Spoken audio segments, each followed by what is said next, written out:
A Short Story of Creation, as told by a wondrous man's earthly evolutionary travel into a world of wonderland, by René Nadeau. We find ourselves in an era where no one has much time to read books, so I've made this a short but powerful, often with great tribulation, account of my life's educational journey. I hope my story will successfully demonstrate how I, as well as the reader, from shortly after our arrival on Earth, have been deceived. If you may be looking to determine just how the wool was pulled over all of our eyes, as goes the cliché, be careful what you look for, as you just may find it. This could possibly be the most important story you will ever read at any point in your lifetime. In a world we've been so conditioned to trust and accept, without exception, most, if not all, might believe that this could ever happen to anyone, let alone that it may have unknowingly happened to them. If you decide to begin this ride, I would please ask that you take it all the way to the end. Mind-opening information is inside that your life depends upon, and it's not anything you'd expect. Okay, let's begin this ride into that beautiful sunset on the horizon. Chapter 1. Dreaming in Wonderland. I was tucked into my bed on this warm June night, very relaxed, AC on high, with my feet, as most always, resting on a hot water bottle. Anyone who hasn't tried this is truly missing out. It was pretty much a normal night, but for some reason this night my mind began to wander, reflecting upon what I've learned over my lifetime on Earth, thinking back on just how I had received and processed all that information, attempting to make some sense and purpose of it all as I drifted off into dreamland. As my mind reflected back, I became more relaxed. I recalled that in the beginning, learning, it's theorized, somewhere around 14 billion years ago, the universe was created by a Big Bang event.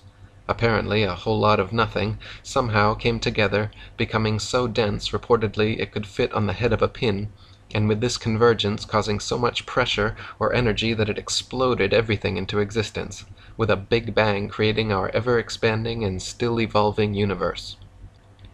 There's a TV sitcom called The Big Bang Theory, where I've witnessed a whole lot of nothing coming together, creating this TV program.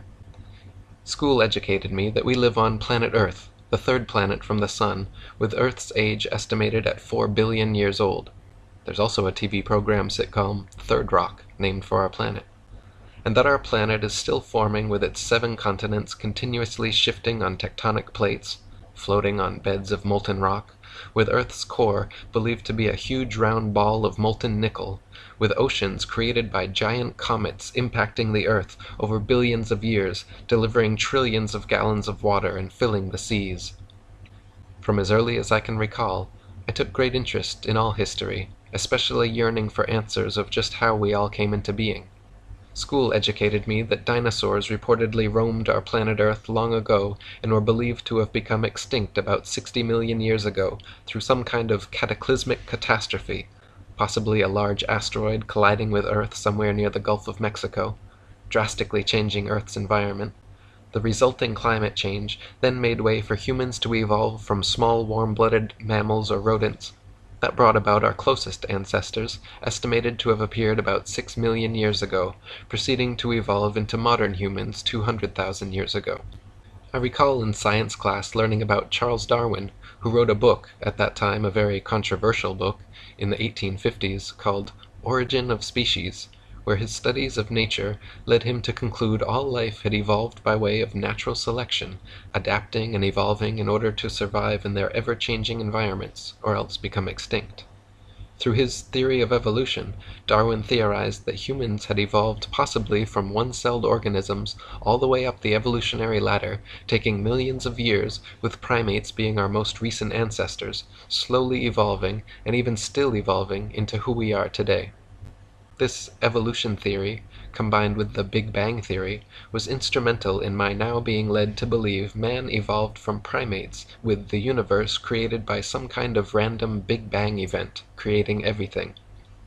I was raised Catholic, attending church services with my parents each and every Sunday. I would often make extra efforts to pay attention, but never recall anything making any real sense. Also, in not finding any credibility in the Adam and Eve creation story, I was left in search of answers. In the absence of any better explanation, as time passed, all this information assisted me in forming my understanding of the creation of life, leading me to my core beliefs as a devout atheist. to the point that if anyone even suggested there's a creator or a god, they were believing in fairy tales. In my early youth, I recall always craving to be informed of world events. With very few black and white TV channels broadcasting, our family religiously watched the 6 o'clock network news programs. Newspapers and my favorite magazine, National Geographic, were always at my fingertips. The space race was constantly in the news. I recall oftentimes our news networks would report that we couldn't trust Russia's state-controlled news media, highlighting that USA news reporting was unlike foreign news outlets, being our news media was free, honest, and truthful. We learned to have faith and trust in our free press, always reporting truth, even if and when US test rockets exploded on their launch pads. I have a memory of being in first grade as the teacher wheeled in a huge black and white TV. Having a TV in school was a big deal, not something I'd ever seen in school before.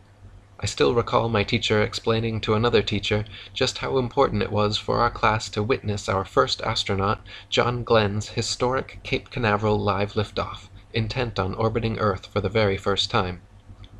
I recall being 8 years old in 1962 watching JFK announce our national goal of landing a man on the moon by the end of the decade. My dad and I would often speculate on just how NASA could accomplish this monumental moon landing feat. By constantly following national nightly news TV programs, we learned ever more details of the plan, including the most important and dangerous NASA outer space capsule dockings. I recall as a child often looking up in awe at the night sky, wondering what was out there, thinking, we can't be alone, there just has to be life on other planets, and wondering what I couldn't see of this vast and ever-expanding universe above me. On to Chapter 2, More Learning. Chapter 2, Living the Dream, More Schooling with Men Walking on the Moon. Looking back, some of our first lessons learned were our ABCs and basic math. Also, in every classroom, there was a globe where we learned geography and the location of continents, that our Earth orbits the Sun while tilted, spinning on its axis, allowing for night, day, and our 4 seasons. Like most students, we were seated in rows facing the teacher, instructed not to talk with our neighbor and to obey all of the rules, then to listen very carefully and hopefully impress our teacher boss seated at the front of the classroom by demonstrating just how smart we were. Sometimes we even earned stickers or gold stars on quizzes and tests, reinforcing our sense of accomplishment. Now, educated and ready for more learning, we were promoted to the next grades. I recall one of my first history lessons. In 1492, Christopher Columbus sailed the ocean blue. With all educated people of that era knowing they lived on a sphere, it was Christopher Columbus's arduous task, prior to leaving on his New World quest, to convince all of his ignorant crew that it was impossible to fall off Earth's edge, because the Earth was indeed round. As they sailed on for weeks not seeing any land, his crew became restless and worried, but before they threw him overboard and sailed back to Spain, land was spotted. Columbus, believing he'd found India, referred to the natives as Indians. This New World discovery earned him the honor of a holiday, Columbus Day. Fast forward 477 years, man takes his first steps on the moon. The way I recall it, at age 15, presumably the most watched TV program of that era, nearly everyone alive viewed black and white video beamed back live from 287,000 miles. I recall exactly where I was sitting with my dad in utter amazement. Also, now far enough from planet Earth, we were shown an image of our home floating in space as a perfectly round blue sphere laced in white swirling clouds, an absolutely unbelievable epic sight. On subsequent missions, astronauts even hit a golf ball and drove a lunar rover wildly over the moonscape, leaving me with a sense of wonderment, believing anything was now possible. Fast forward again, this time 48 years, to 2016. Much has changed and progressed. I had never in my wildest dreams ever doubted the authenticity of the moon landings. After all, I'd watched them live on TV network news broadcast programs. What often got me thinking was what I hadn't seen. After reportedly having men travel an unbelievable 287,000 miles, apparently with far less computer power than you and I hold in our hands today, even with our vastly improved technology, we still hadn't been back to the moon. Manned space travel had not progressed, but in fact had regressed to reportedly an international space station a mere 200 miles high up in Earth's orbit. So after nearly 50 years, man was staying ever closer to Earth, not exploring outer space as you'd reasonably expect progress would dictate. With these moon missions vital to my core foundational beliefs, from Earth to the entire universe, I just wanted the simple truth. Did we in fact go to and land on the moon? True or false? I so wanted it to be true. I finally took the time to extensively research the topic. Though there's considerably more evidence for this story, I've included the following. NASA needs us to believe that all the moon missions traveled safely through deadly Van Allen radiation belts unscathed. In late 2015, NASA posted a video on their official website regarding testing of the new Orion spacecraft, reportedly attempting to reach 3,600 miles away from Earth. The NASA engineer went on to surprisingly and proudly explain that this test flight would travel higher up into space than we have ever been before, with Orion's shielding being put to the test to protect delicate electronics and guidance systems, and, more importantly, stressing, before they send humans this far up into space. Wasn't this shielding problem solved nearly half a century ago? Or maybe NASA doesn't remember they'd solved this problem, seeing as they've confessed to losing all 14,000 reels of telemetry data, including blueprints and all original videos for all the Apollo missions. So NASA has not just misplaced, but has lost forever all documentation evidence and physical proof of what's been referred to as the greatest accomplishment in all human history. How can something so vital to our national security and history that you'd expect to be stored in the National Air and Space Museum, or even possibly Fort Knox, be lost forever? Well, unless this documentation was intentionally lost, destroyed, or maybe it never even existed at all. As a side note, last fall I witnessed presidential candidate Bernie Sanders, in a debate response, in order to make a point, accentuating the impossible, said, "It's like they're going to go to the moon. It just ain't going to happen." Also telling, when viewing astronauts Buzz Aldrin and Neil Armstrong's moon mission interviews, their body language appears not at all consistent with truth-telling.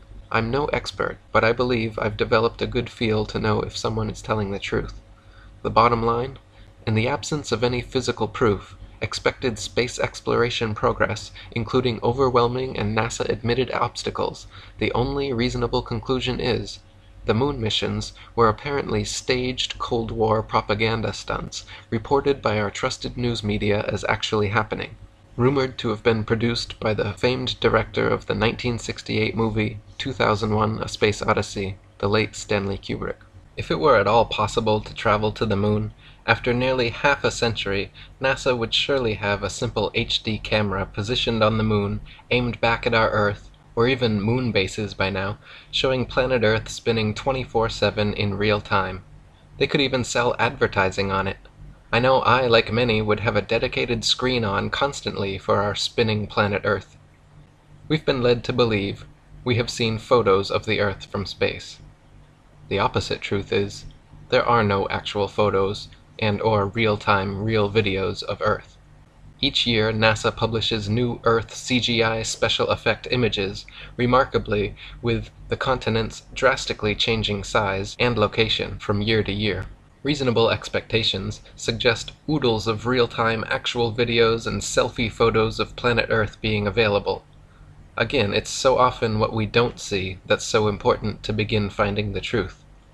If you take the time to look, there's so much more evidence indicating our moon missions were no more than a Hollywood science fiction production. What I found shook the very ground I stand on, and this unprecedented deception is just the tip of the iceberg of revelations to follow. On to the next, extremely cold, Chapter 3.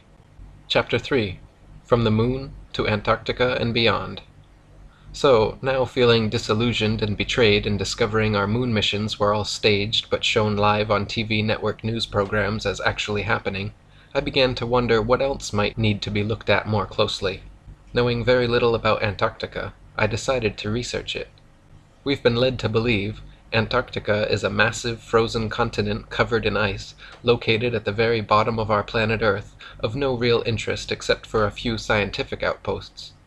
The opposite truth is the apparent reason we don't hear much about Antarctica is because of its very great interest and cordoned off similar to Area 51.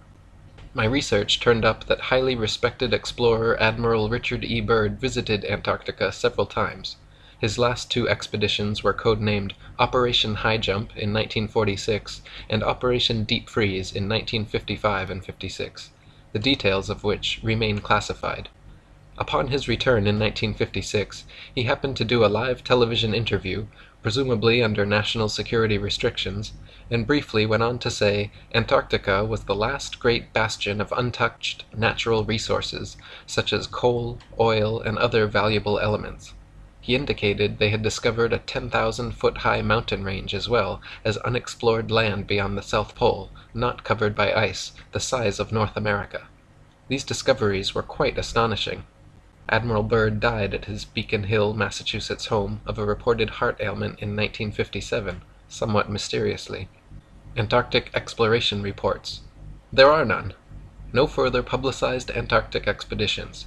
Antarctica became restricted to only those with national security clearances. Next, the United Nations Antarctica Treaty, signed June 1961, that won't even come up for discussion until 2040. A treaty no country has ever broken or fought over, making Antarctica off-limits to everyone and patrolled by the UN International Military, keeping out all unauthorized personnel. After schools and media this time became nearly completely silent about Antarctica, including the reported discovery of new land on Earth, I began to wonder more about what they may not be telling us, leading me to begin questioning and researching other information learned in school. What I found shocked me. We have been led to believe the Earth is a perfectly round blue sphere with water sticking to it, spinning at 1,000 miles per hour in orbit around the Sun, traveling 67,000 miles per hour, with our entire solar system traveling at 500,000 miles per hour around the galaxy, and the entire galaxy hurtling through space, resulting from the ever-expanding Big Bang-created universe.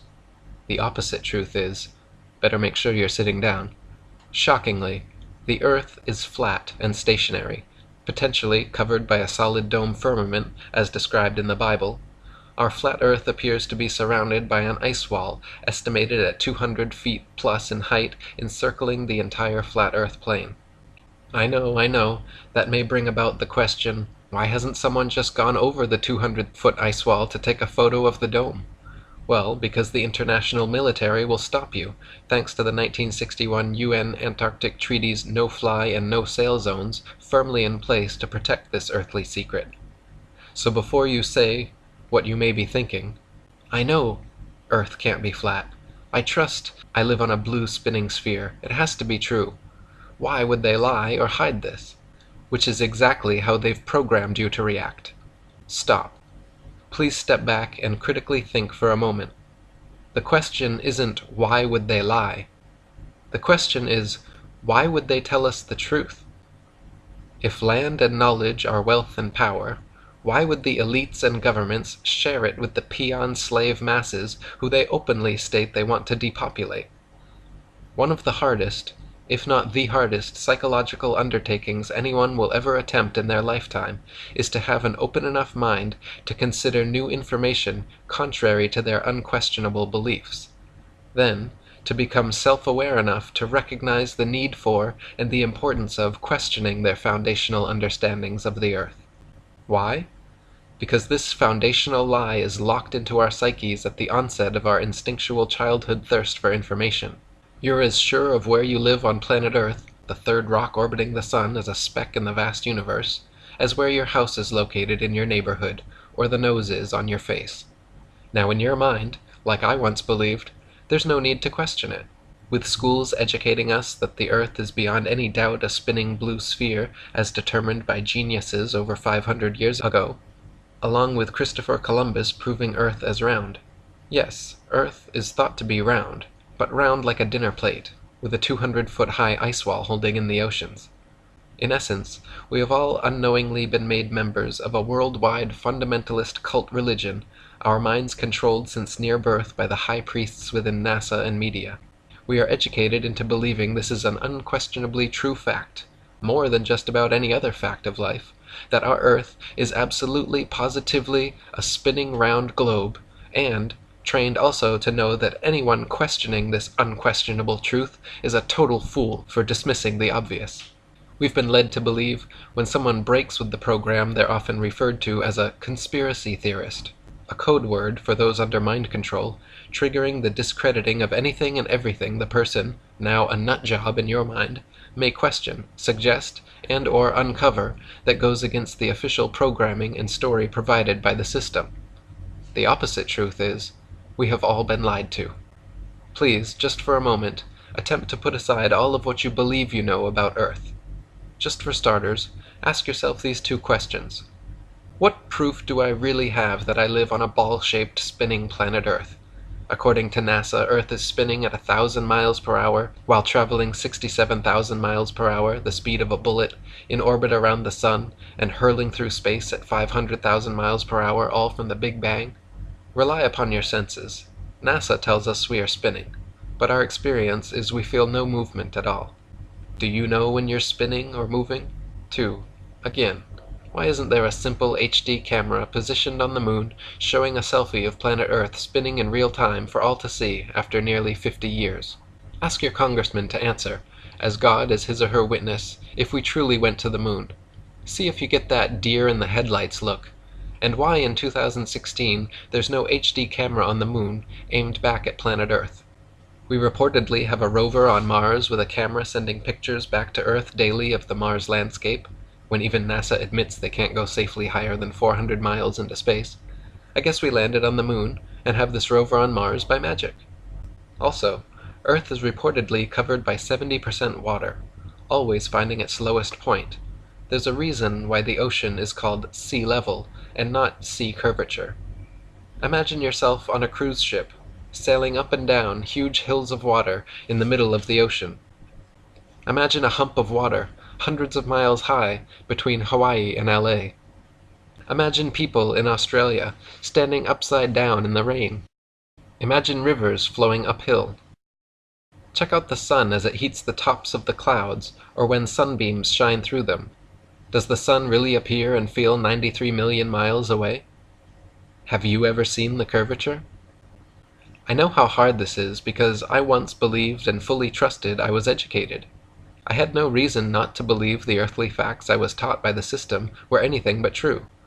I know for sure at one time in my life I'd surely have chuckled at any suggestion by anyone that Earth was anything but what you and I were programmed to believe as children. Another thought you may have is, what good does it do to me to know that the Earth is flat and not a spinning ball? If you keep reading, you'll find out just how extremely important it is for you to know where you live, and why this secret is so important that it remains a secret. On to Chapter 4, My Mental Illness Identified. Chapter 4, Global Mental Illness. I've recently and proudly been able to self-diagnose one of my mental illnesses, and I'm happy to report with self-therapy I'm on my way to a full recovery. Flat versus spherical Earth, I believe, is a form of widespread global mental illness, contributing to declines in everyone's overall health. As an ordinary, critical-thinking human being, I have come to the conclusion that this mental illness should be identified as Round Earth-Taught Anal Retention Disorder Syndrome, or simply retards, as determined by evidence that retarded my own eyes, preventing me from seeing the plain truth on the horizon, victimized by indoctrination experiences that all student inmates have been subjected to. If you feel the urge to dismiss what I've suggested about Earth, please keep in mind that it may be you, believing you're so educated, that it is you claiming to know everything, relying solely upon what the system that controls us told us. As indicated in my introduction, most, if not all, may not believe that this could ever happen to anyone, let alone that it unknowingly happened to them. But it surely did. It happened to all of us. You may be shaking your head, thinking that I must have lost my mind. The opposite truth is, I've recently recovered my mind, after unknowingly suffering for decades from full-blown retards, after putting trust back into my own senses and remaining critical thinking skills. Symptoms of full-blown retards may include dumbed-down, indoctrinated consumer debt slave, brainwashed, defending the very system of lies embedded in their minds since near birth that enslaves them, programmed to blindly trust all facts reported from a presumed trusted source as unquestionable truth, conditioned to ignore new information suggested by anyone that goes against their programming, even to go so far as ridiculing and ostracizing them. So comfortable and trusting of the system, they are unable to see any reason to seek out the truth about Earth. The bottom line? The retards in recovery is recovering from believing in fairy tales, much akin to a child in denial after finding out their parents were lying about Santa Claus. These early and formative years are crucial stages in understanding just how the world works. But now the child is forced to face the reality that their trusted parents lied to them. It's very traumatic, and not easy at any age when needing to reconsider a once believed undeniable foundational fact. I recall being in the first and second grades, witnessing children arguing about Santa Claus being real. The children who knew the truth would most always fail to convince others how they were being lied to. The children remaining unconvinced, dependent upon their parents for truth, with unwavering parental trust, would defend their parents and would no way believe those explaining to them their discovery that Santa was fake. Most children, I suspect, when first realizing the truth, were resistant to accepting that they were being lied to by their trusted parents, thinking, why would they lie? You may even recall similar childhood experiences in regards to Santa deceptions. Sadly, the vast majority continuing to suffer from full-blown retards are programmed so completely that they will refuse to even consider attempting to prove to themselves that Earth is truly a round spinning ball, remaining in disbelief as to why schools and media would ever lie to everyone about Earth. Well, for some of the same reasons your parents did regarding Santa, as a means of behavioral mind control, including other irrational motives, with a lie being a lie, no matter what the motive or how good intentioned. It's not your fault, as we've all been subjected to many widespread successful psyops in history. On to Chapter 5. Schools Double Down. Chapter 5. Schools double down on destruction of the nuclear family.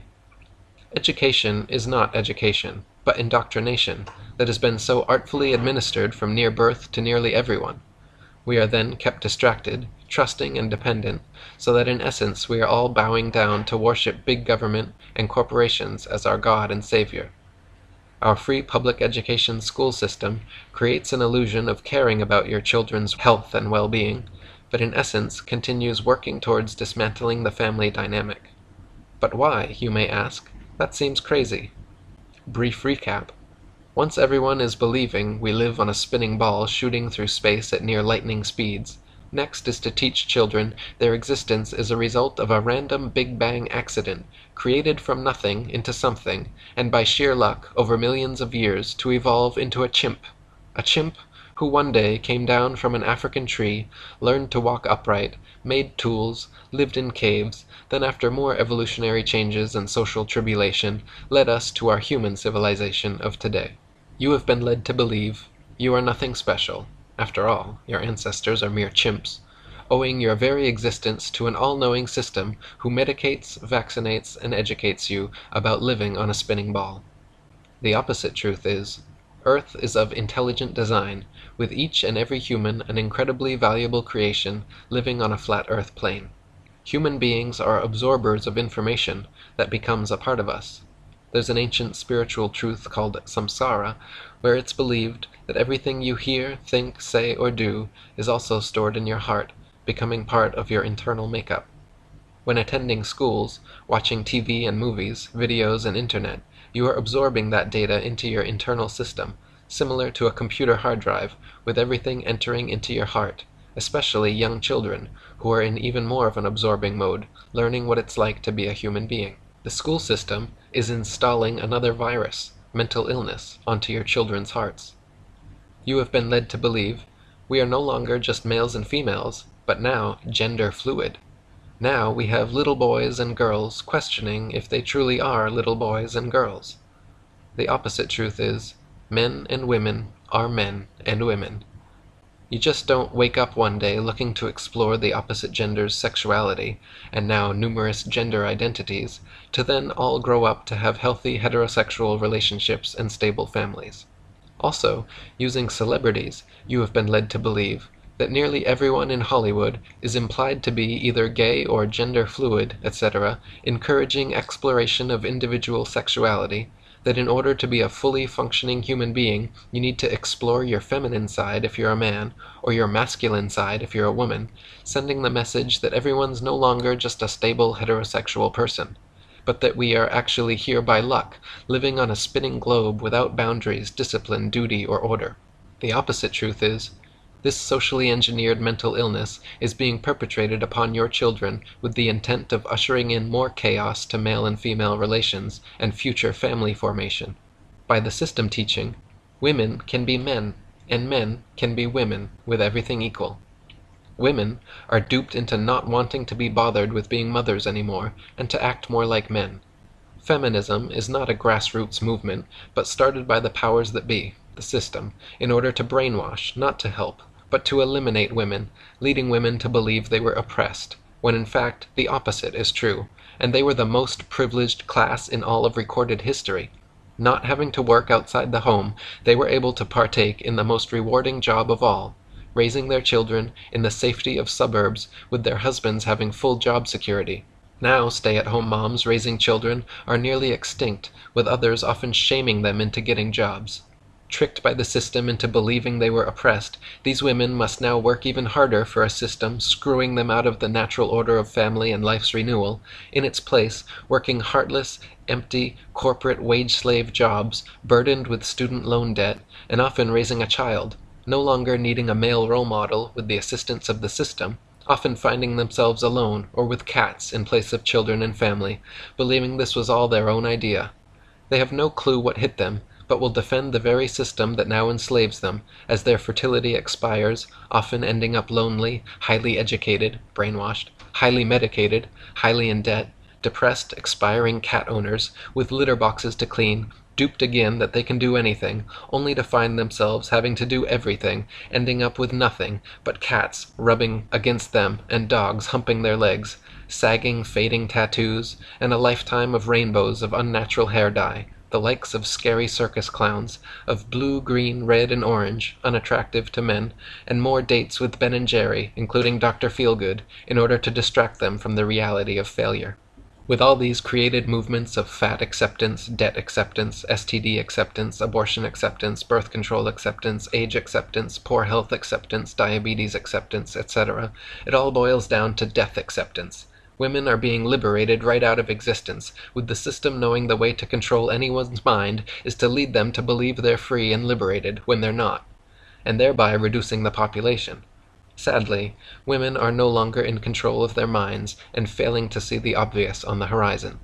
Men are being conditioned that masculinity is no longer a desirable trait, with everyone equal, and encouraged to act more like women, trending towards being conditioned to live more of a metrosexual lifestyle, even taught by the system and media that they can grow up to be women.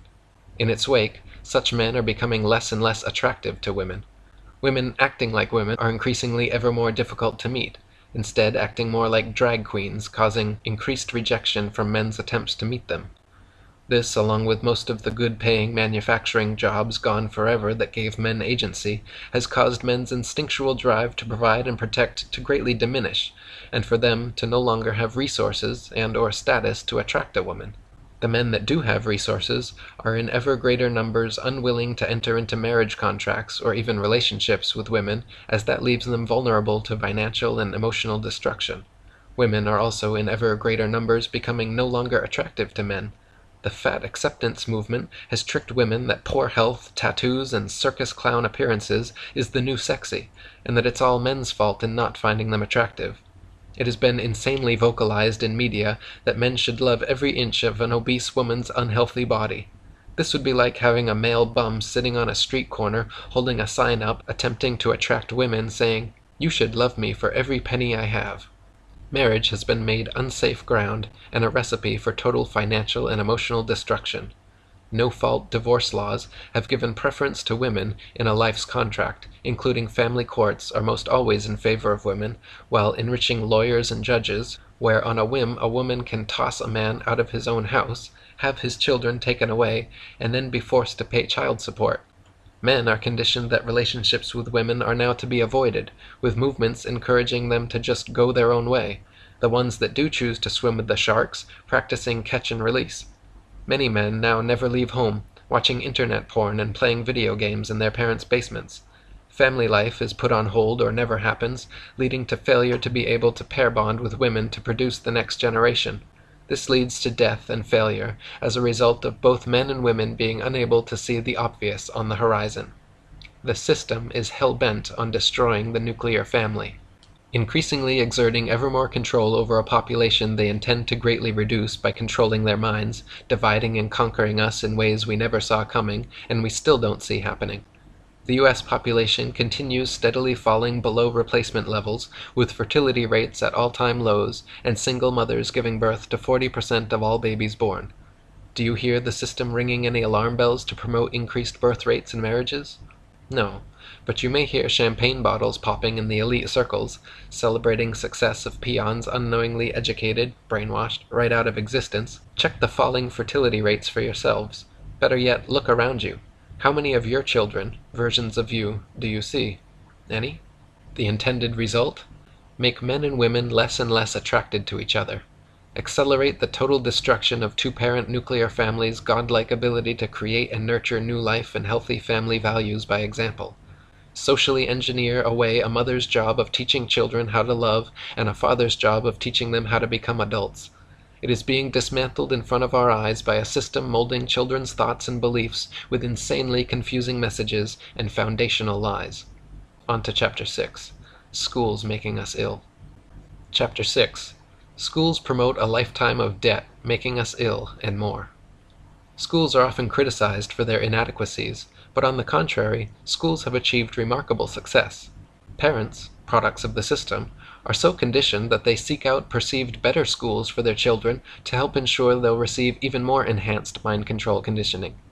Illusions of truth, trust, and facts are all built upon the foundation of the globe myth, making way for any misinformation to follow, easily accepted by an unquestioning, mind-controlled population. Fully transformed into unquestionably believing everything and anything disseminated from the perceived trusted corporate media source, now instinctually conditioned to dismiss anything contrary to any official story reported in the news media. So even if someone says, "Hey, that just doesn't look right. Did that event really happen?" the correct answer always has to be, "Well, of course it did.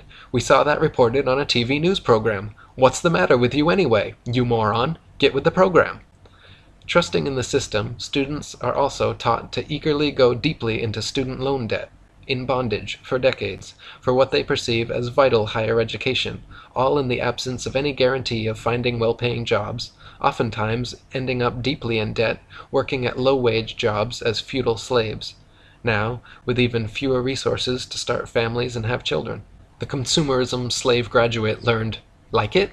You don't just want it, you need it. Go ahead, buy it.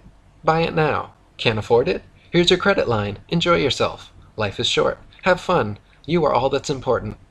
Now, after being proficiently programmed on how to be a good member of our consumer society, students are led to also believing pharmaceutical medications are the answer to just about anything and everything.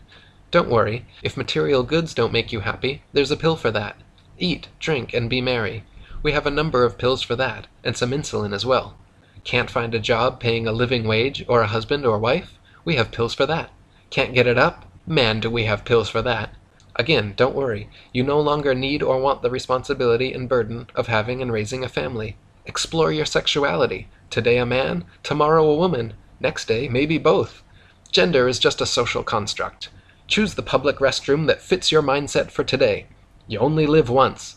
Live for your enjoyment. Take selfies all day. It's all about you. We'll take care of you when you get sick and old.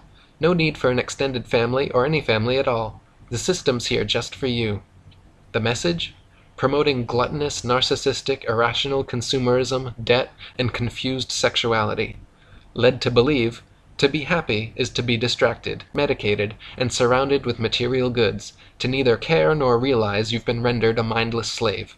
The opposite truth is, now rendered too distracted to even think about the absolute most important, challenging, and fulfilling part of life, creating and nurturing new life back to the earth, your success, your legacy. Result?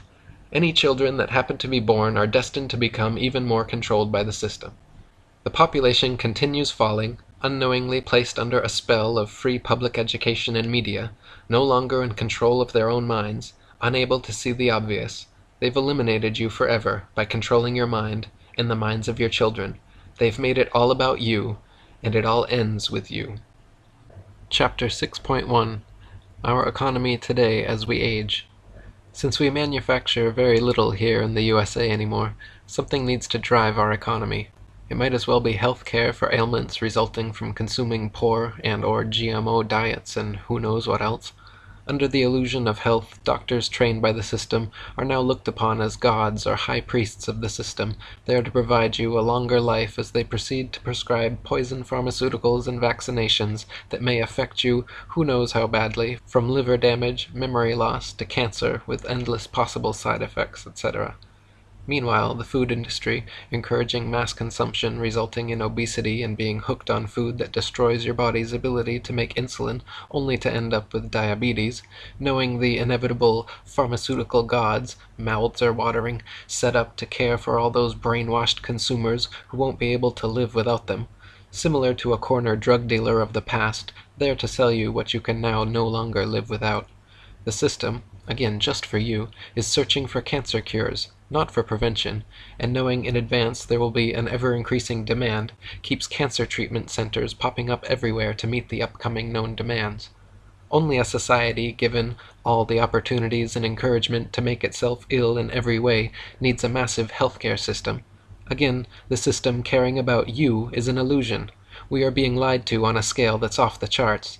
The bottom line is, for their bottom line, and also to put you through the agony of barbaric treatment with high-priced powerful chemicals for as long as possible before you die.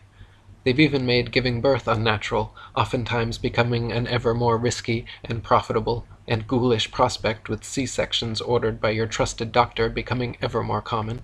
For those who do live a long life, the end of life oftentimes finds a way to again be unnatural, sedated with pharmaceuticals, starved, and dehydrated to your last struggling death breath. The message, again, don't have children because this is a horrible, painful, meaningless, consumer-driven, debt-burdened life from beginning to end, and just not worth it. On to Chapter 7, Seventh Inning Stretch, and so much more. Okay. I know there's been oodles of earth-shattering information put forward. Please stand up and stretch. Take a deep breath, because what I'm about to share with you may even be more shocking than learning of our flat Earth. Chapter 8. Top of the 8th inning. Batter up. Here's the wind-up and the pitch. I once saw this on a bumper sticker long ago. The brainwashed never wonder. And I didn't exactly know or realize what it meant back then. Believe it or not, and like it or not, as you now know, it has become apparent to me we're all confined here in a totally enclosed biospheric system planetarium, Earth of unknown size and shape, created by intelligent design.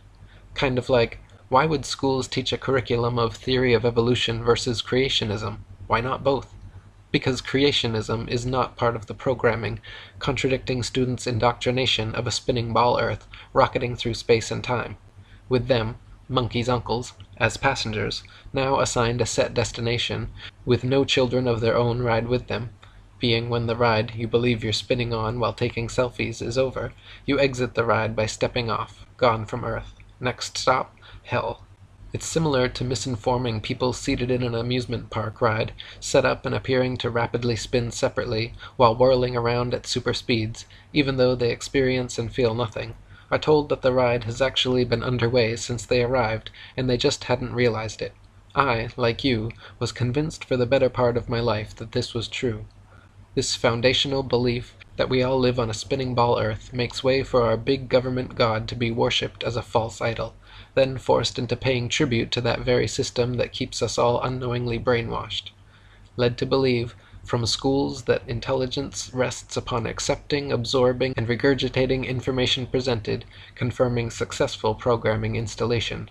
So brainwashed, trusting, and dependent upon our educational systems, parents, being products of that same system, eagerly offer up their children's minds for programming shortly after their arrival on Earth, with the message, to resist is not only futile, but insane.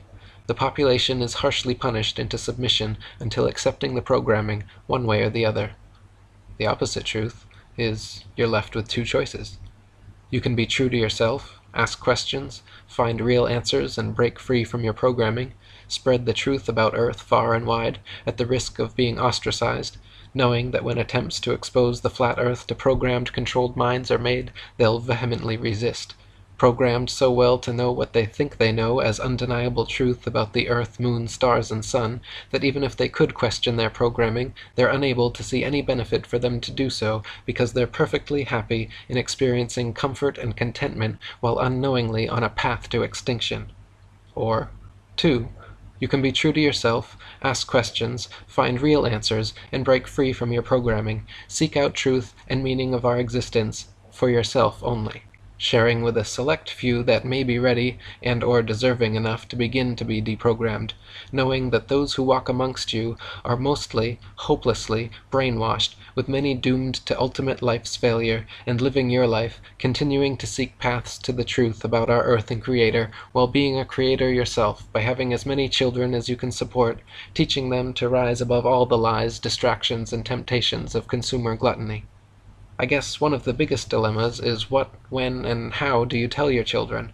When and if you hopefully seek out the truth about the very ground we walk on? Do you tell your children all of what they're learning in school is BS, and while attending school to do it in a mode of suspension of disbelief? Do you withdraw them from school to homeschool them, knowing it will not prepare them for the world of deception we live in?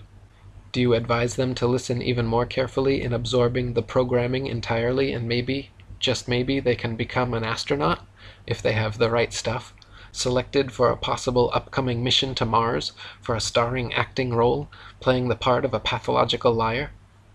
Do you flat out tell them the flat out truth about our flat Earth, and that they have been under mind control, with everything they have been told, have learned, and will be taught are lies intent on keeping them from reproducing?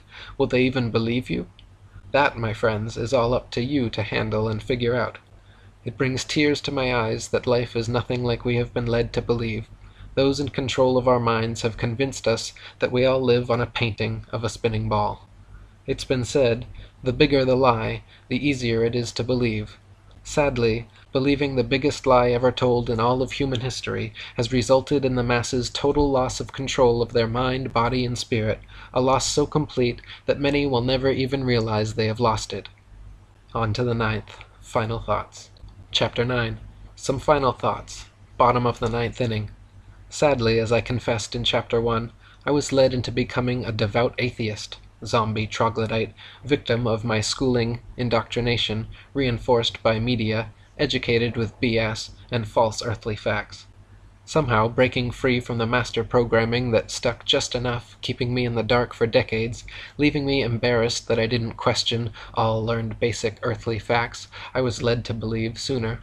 For my entire lifetime I always considered myself open-minded, but knowing if anyone approached me 2 years ago and just mentioned the Earth might be flat, I would have instantly determined that a retarded moron was in front of me, because I, like you, believed I was educated, with all I needed to know, and fully able to spot a retarded moron when I saw one.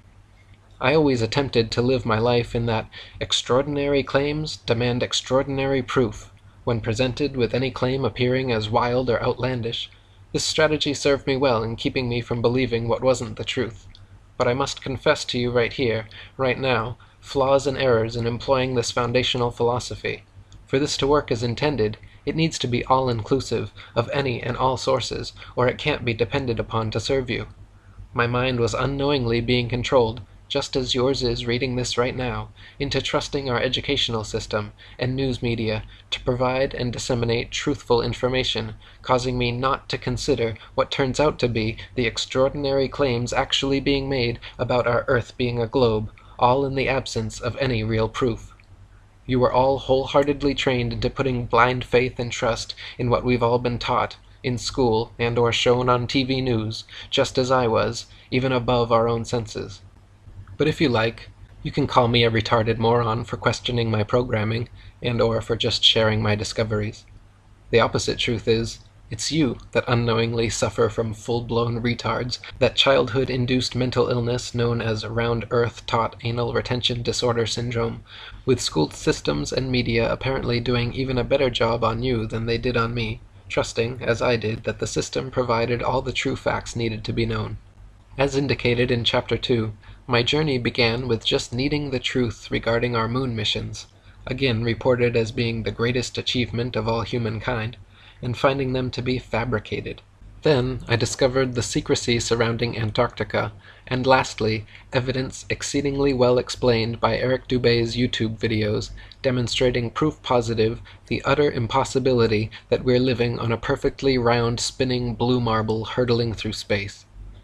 The more you desire and dig for the roots of your very existence and why we find ourselves in this game of life, the more you'll be amazed, being there's much more to this life than we've been led to believe, and sadly this desire is constantly and unknowingly being programmed out of everyone. Big government and news media has even made the word truth politically incorrect. Now anyone no longer under their mind-controlled programming are identified as truthers. Truth is not something anyone should be seeking. As in, get with the program, you moron. Only a moron would question the program's honesty and integrity. There's a notable quote in George Orwell's book 1984. In a time of universal deceit, telling the truth becomes a revolutionary act. Governments have no fear and no reason to fear any mass awakening due to their overwhelming programming successes. With generations of programming so hardwired, even if a prominent government official happened to appear on live TV announcing the Earth as being truly flat, overwhelmingly the masses would unquestionably know this retarded moron had lost his freaking mind.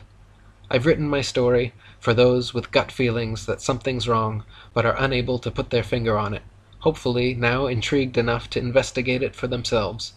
I would hope you'd agree that the only one anyone can truly rely upon and trust is yourself. There's a saying often heard when people are talking with one another, I suspect to ensure that they aren't being led to believe and or left feeling gullible having believed something made up. It's, are you serious? Now that I've shared with you what I've discovered, are you seriously not going to stop and think about it all for a moment? When you are told you are something you're not, and you believe it. You are living somewhere you aren't, and you believe it. You are flying, spinning, when you aren't, and you believe it. You can be told anything after, and you will not disbelieve it, resulting in now believing you are a monkey's uncle, living on a spinning ball, rocketing through endless space. Sounds crazy, but that's what we've all been led to believe. Those who are educating you with foundational lies have motives for doing so. They are treating you similar to a farmer caring for his livestock, feeding them what he chooses, keeping them content, comfortable, and distracted until they live out their usefulness. Charles Darwin got one thing right. Through his observations, he concluded survival of the fittest as being the key to life, with only the smartest, most healthy, and especially those with the ability to adapt, giving birth to and nurturing the next generation, or else experience the cruel reality of unceremonious extinction, wiped from the face of the earth. Human survival of the fittest will be only for those who can adapt by discovering the foundational lies we have insultingly been led to believe. First by realizing they are being lied to, then the hows and whys, then adapting and taking steps to begin recovery in coming to realize that we are of intelligent design, with true success measured by the unity of a strong family with as many children as you can care for. Wait a second. I think I just woke up. Nope, maybe not. Am I dream writing? Still dreaming? Did I just say the Earth is flat? Or is it round? It just has to be. Did we land on the moon? Is Antarctica a continent? Maybe. So tired. Groggy. Just my head is spinning, but I'm not. Getting comfortable again on my side. Feet back on my hot water bottle. Thank you for completing my story about a regular guy believing he was educated, attending school. He learned basic earthly facts, including those of the creation of life and the universe.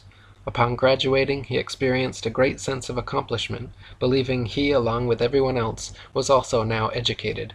Only as a result of a dream did he later come to realize he truly knew nearly nothing about most everything. He had trusted that our news media would keep everyone honestly informed with real news and other important information, but as time passed, found the opposite had taken place, with countless presumed actual news reports being staged government propaganda, later to end up in history textbooks as actually happening. Ironically, those pulling the strings have scientists building machines that can think critically, AI, while school teachers are programming our children not to think, no intelligence, NI. One day, soon, presumably replaced with manufactured, soulless robots, allowing for even more control by those in control. Big government can't be trusted, with their greatest fear being a populace of well-informed, enlightened, strong spiritual souls uniting, fearing this unity of all the people on earth will end their power they have over us to control us with lies. Again, the powers that be absolutely do not want us peons to have their same level of earthly knowledge. Able to see the big picture, they influence our minds to bring about their desired population reduction. I'll say it again for those who missed it. The system is providing you everything you need while making you comfortable for you to end your own legacy. You may ask, but why? I don't understand why. Well, because you're no longer needed. The progressive and rapidly approaching robot revolution is upon us, making the programmed and now significantly less intelligent human peon obsolete, slowly being programmed to eliminate themselves in order to save the planet they think they know they live on.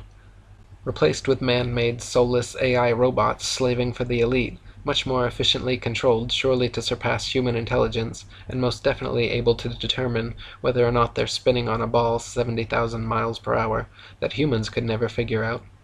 In the end, only kindness matters, so please be nice to everyone, especially those who dare to begin attempting to unravel years of deceptive programming, hopefully finding a path to the meaning and purpose of their existence, while being creators and nurturers of renewed life, adapting to become one of the ancestors of a human survivor of the fittest, and possible chance for spiritual recycling, living on in some other form. The Creator within moved me to share my evolutionary travel into Wonderland with those directed to find it, because you weren't created by accident. I didn't create this by accident. You didn't find this by accident. Until we meet again in my dreams, unless I wake up.